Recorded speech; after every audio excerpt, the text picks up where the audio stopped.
हजम खालामनो थोआ बिथांमोना परिबर्तन होनदों परिबर्तन नङाथ' बे गभर्नमेन्टआ हजम गावसोर मन'नो थोआ बिसोर अरनानै जायाथ' ग्लबसो मन'यो बिसिनि डाइजेस्टआ डेन्जार लिभारा बिराद मोजां बिसिनि एक्सट्रा हरखादों इसोरा लिभारखौ बिराद रोजा रोजा हरदों प्रमद बर'आ आं नामखौनो बुंबाय डाइरेक्ट बिथाङा रन्जन दैमारि सारखौ मालाबाबो उदां जानायखौ लुबैया आरो रायजो राजानि खौसेथिखौ बिथाङा लुबैया एनडिपिआ जे गावस्रा जानानै थाबाय बे बेलायावहाय मा बुंगोन खुलुमबाय एनडिपिआ गावस्रा जानायाथ' गोबां जाहोन दङ जिहेथु जोंहा एनडिपि हिसाबै बै 20 सननि जानुवारि 27 तारिखआव जेब्ला जोंहा पिस एकर्ड जादोंमोन बे पिस एकर्ड जानाय समनिफ्रायनो जोंहा गोबां बेले बेजेया दं आरो बुंनो थाङोब्लाथ' एनडिपिआ गावस्रा जानांगौ गैलामोन जिहेथु जोङो जयैनो मोनसे पिस एकर्डखौनो सावरायलायनायनि गेजेरजों मोजाङै सावरायलायनो मोनाब्लाबो बेवहायनो सिगनेचार होनाय बा पिस एकर्डखौ खालामनाय हिसाबै जों ज' मोनफ्रोमबो फेक्सना ज' जानानै जोङो खामानिखौ मावलांनांगौखौ जोङो सानदोंमोन दा बे समावहाय जोंहा सावरायनो मोनस्लाबैयाव रन्जन सारखौ रायजो राजायाथ' मिथिजोबखागौ जेन'ब्ला जेबायदि जोंखौ नंखाय खोथा होनानै नंखाय रादायजों दिनै बिथांखौ सहि लाहोदों दुखुनांथावा बेनोदि बिथांखौ सक्ति खालामनांगौ समावहाय 4 घन्टानि गेजेरावहाय इन्टारिम बेल होनानै बख'नानै लांनानै जबरदस्ति सिस्टेमाव सहि होहोनानै सहि खालामखांना फैनायनि उनावहाय बिथांखौ 20 दिननि उनावनो जोबथेसालियाव लांफिननाय हिसाबै जों गासै एक्स एनडिपिआ रन्जन दैमारि ग्रुपनि हिसाबै जों ओरैबायदि दुखु मोनदों माने बुंनानै फोजोबनो हाया आरोखि बे दुखुखौ दा जेबायदि दुखु मानो होनोब्ला जोंहा गार्जेननि गोनांथि जाय गार्जेनखौनो दिनै जुदि सिगनेचार होखांनानै जोबथेसालियाव आरोबाव लांफिननायाव जों बिखा खालामदों साफ्रोम एक्स एनडिपिआनो बिखा खालामदों माने रावबो बाहाय माने गोजोनै थानो हायाखै सोरबाया नायै बेदरै जादोंबाबो बे जानाया हजम जानो हायाखै आरोखि जों साननायनि लैथोआव गोलैनांदों जिहेथु गार्जेनानो गैयाब्लाबा जों मा मावनो दा बे बेलायावहाय माने सोरखारनि षड़यन्त्र दङ होननानै सानो नामा बेवहायथ' सरकारनि षड़यन्त्र दं होननानै सानो नामा होननाय माने जों बेखौ सानखानांगोन सरकारनि षड़यन्त्रनि गेजेरावनोथ' बेफोर जाथाया जादों जिहेथु जोंनि खौसेथिखौ बिथांमोनहा लुबैयाखै जाय खौसेथिया जोंहा 24 फेब्रुवारियावहाय मोनसे इउनाइटेड प्रग्राम लादोंमोन जोङो मोनसे माबा गामियावहाय बे गामिया उदालगुरिनि सिङावनो थानाय उदालगुरि थानानि सिङावनो थानाय गामिमोन बे गामिनि नामा जाहैबाय कापुरपारा होननाय गामि बाहाय जोङो फिल्डखौबो बानायखाबायमोन प्रग्रामनि थाखाय जोङो लाहार फाहार जाबाय प्रग्रामावहाय जेबायदि नांगौ बे जिनिसफोरखौहायबो जोङो सावरायजोबनायनि गेजेरजों थि खालामखाबायमोन आरो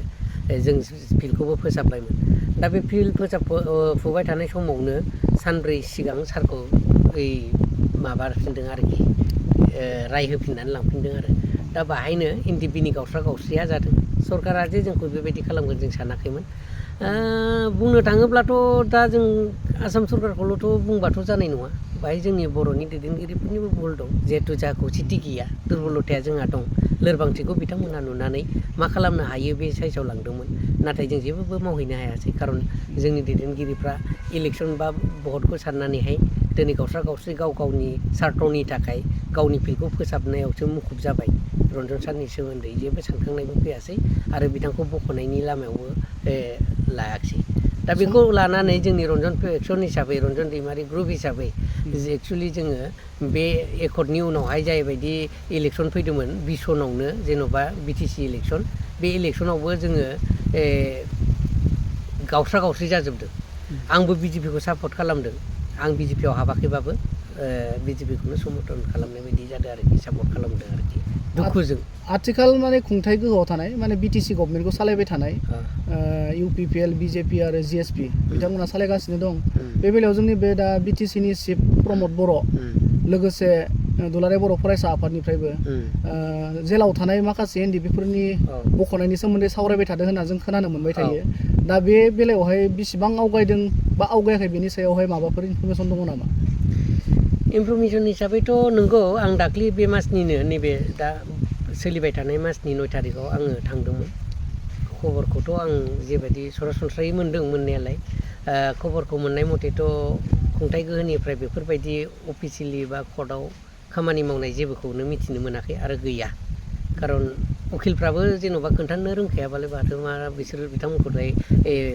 मावदों होननानै जों बोरै बुंनो रोंबावनो दा बेखौ बुंनो थाङोबाथ' बिराद दुखुनांथाव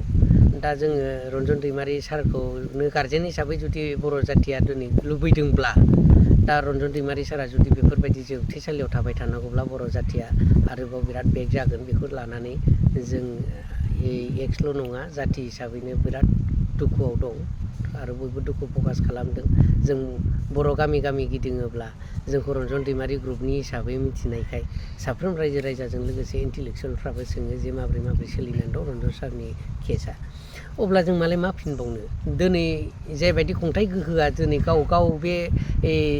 मा होनो बेखौ CEMनि सिटखौ गावनो लाबाय थानो होननानैसो जुदि हरखादोंब्ला बिथांनि जानानै जों खारसोमबाय थायोब्लाबो जोंनि खारनाया जेबो खामानि गैया आरो होखानायबो नङा जों हाजासे जों खरसा खालामनांगोन हाजासे खरसाया जोंना दैयाव थांगोन जों बेबायदि साननायनि लैथोआव गोलैनो गोनां जादों आरोखि मानो होनोबा प्रमद बर'आ आं नामखौनो बुंबाय डाइरेक्ट बिथाङा रन्जन दैमारि सारखौ मालाबाबो उदां जानायखौ लुबैया आरो रायजो राजानि खौसेथिखौ बिथाङा लुबैया बेजों लोगोसे आथिखालाव 60निबो बांसिन NDBफोरा जेलाव दङ बिथांमोना माखासे फेमिलि दङ दा बिथांमोननि फेमिलिया जों मिन्थिना मोननायाव जोबोद माने खस्थ'यै दङ दा बे बेलायावहाय माने BTR गभर्नमेन्टनिफ्राय सुबिदा होदों होननानै बुङो खिन्थु माने ग्राउन्डआव जों नागिरना मोनोब्ला जेबो सुबिदा मोनाखै बा रावजोंबो अनसायजायाखै नायफिनजायाखै बे बेलायाव मा बुंगोन सुबिदाखौथ' नोङो गामि गामि हाबसोमनानै बा NDBखौ मोसौ फालो हुरुनबोनाय बायदि दुब्लिफ्राव हुथुमबोनानै लाबोजोबनानै साफा सोङोबाबो रावबो आं बिदि मोन्दों उमुक होदों आंनो होननानै रावबो खोन्थानो रोंनाय नङा आरो बे जोबथेसालियाव थानाय नि बिसि फिसानो जे सुबिदा होगोन बे मालाबाबो सम्भब नङा जिहेथु बिथाङा गारजेनानो गैखाया बिनानै लाग्रायानो गैखाया दिनै बिथांमोननि न'आव थांनानै जे बे खुंथाय गोहोआव थानाय दैदेनगिरिफ्रा जे बिथांनि न'आव बा सिथ्ला गाहैनानै नोंथाङा नैबेजों सोलिदो नोंहा फिसायबो गैखाया गथ' गथायखौ आफादथ' बेजोंनो सोलिथ'दो फोरोंथ'दो बेफोरबायदि बुंनाय गैया बिसोरनोथ' बिसोरनि खुगायाव दङ दै जों होदों आमुक लाबोदों खिन्थु गासिबो मिसाजोब बे नंखाय दाथ' नुबाय थादों नोंथांमोना गामि गामि माबायदि फिथा हास'दों गामि गामि माबायदि लामा देखायबाय थादों सोर बानायनाय बेलाय बे बारग' जोंहा BTCनि चिफ हाग्रामा महिलारि सारानो बानायजोबनाय लामायावसो बिथांमोना गारि सालाय दिनै मबिलाइज खालायगासिनो फिल्ड बानायगासिनो बिथांमोना खुगाजों होयो खिन्थु बेसादजों गैया बिथांमोननि जेबायदि होनाय जेबायदि दिन थारिख डेडलाइन होनानै दोननाय बे थारिखखौ जुदि फैजासे नेनांगौब्ला गावनि उखैनाय सोलेरखौ लानानै जुदि थाथाबबाय थानांगौब्ला बे बुहुमनिफ्राय गोजोबस्रांलांगोन मानो जोबनांगोन दिनै देहाया लोरबांथि जागोन जे एथ' दिनल'सै सप्तासेल'सै आंनो एथ' थारिखआव एरखम डेट होलांदोंमोन बे डेट मथे होफैगोन होननानै दा बे डेट सफैयोब्ला आं एरखम सोलिनोसै दे नेथ'नोसै मानो लासिं हाजिरा मावबावनो होननानै जुदि थायोब्ला बे बुहुमनिफ्राय बे बेक्ति बा न'खरा जोबस्रांलांबाय आरो NDBनि बेनिफिसारिफोर दं बेसेबां अन्थाव बाथाव बेलसा मारिनानै जागासिनो दङ बेसे दुखु खस्थ' दं आरो बे जेलाव थानाय माखासे एक्स NDB केन्डिडेटफ्रा जायबायदि सैसोनानै दं बिथांमोनखौ खबरखौनो लाहैयाखै बिथांमोननि बिसि फिसाखौ बोरै खबर लागोन आरो मा होगोन बिथांमोना गावसोर हजम खालामनो थोआ बिथांमोना परिबर्तन होनदों परिबर्तन नङाथ' बे गभर्नमेन्टआ हजम गावसोर मन'नो थोआ बिसोर अरनानै जायाथ' ग्लबसो मन'यो बिसिनि डाइजेस्टआ डेन्जार लिभारा बिराद मोजां बिसिनि एक्सट्रा हरखादों इसोरा लिभारखौ बिराद रोजा हरदों जों नोंनि आंनि बायदि नङा 2020 मायथाइनि 27 जानुवारियाव BTR गोजोन गोरोबथा जालांबाय बे गोरोबथाजों मोनसे दफा दङ साफ्रोम बारग' NDBफोरनो रिहेबिलिटेसननि नामावहाय 4 लाख रां होनाय आरो मुंख्लं न'खराव 5 लाख रां होनाय दा बे बेलायावहाय जों सम खोनानो मोनबोदों साफ्रोमबो मोनजोबाखै होननानै खिन्थु बेखौ माने प्रसेसआव दङ होजोबनाय जागोन आरो बांसिनानो होबाय होनना बुंबाय थायो आथिखाल खुंथायाव थानाया दा बे बेलायावहाय दा सासे बारग' NDB दैदेनगिरि हिसाबै मा बुंनो सानो बेखौथ' मोननाया मोजांमोन आरो मोनथारनांखागौबो जिहेथु जोंहा आर्टिकेल नाम्बार दं हिसाबै जिहेथु बिसोरो बिथांमोना बुंबाय थादोंमोन बिटिआरनि मोनफ्रोमबो दफाया आखरे आखरे जुदि इमप्लिमेन्टेसन जाया अब्ला सोरबा मिनिस्टारनि लांगोनायाव सुइसाइड जाहैनायनि खोथा नाङा दे प्रमद बर' नोंथां सुइसाइड जानायखौथ' जोंबो लुबैया आरो नैबे रिहेबिलिटेसननि खोथा रिहेबिलिटेसनावथ' नोंसोरो हाखाया रन्जन दैमारि ग्रुपखौथ' नोंसोरो वान साइड खालामखादों रिहेबिलिटेसननि बेलायाव दा बेखौ जों वान साइड खालामदों होननानै जों माबोरै बुंनो हागोन होनोब्ला नैबे जिनिसा थागोन आरोखि जोंनो फार्स्ट टाइमाव होफादोंमोन नो डाउट जिखुनु 700 सनसोनि होदों खोमालै एक्सुवेलि आङो लिस्टखौ नायाखै जिखुनु जाया मिथिनाय मथे बिदिनो ओमफ्राय सेकेन्ड टाइम थार्ड टाइम होबावदोंमोन बे सेकेन्ड टाइम थार्ड टाइमाव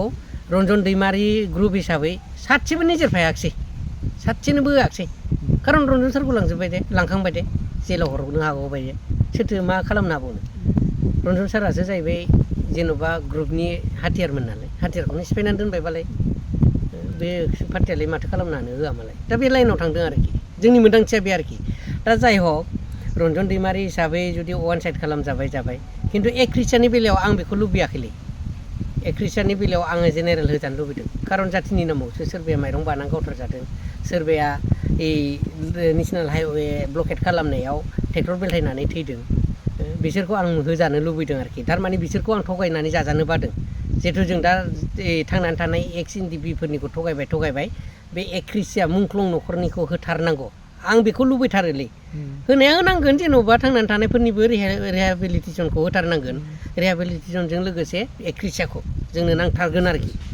दा बेखौ मोनाब्ला खिन्थु जों साफ्रोमबो एक्सफोरनि गोसोआ गोजोननाय नङा आरोखि माने हजम जानाय नङा जों खुद्रिखांबाय थागोन आरो मालाबाबो प्रमद बर'नि सायाव जों मोजां रावै बुंनो हानाय नङा आरोखि जाथि हिसाबैबो दुखु मोनगोन आरो दा बे बेलायाव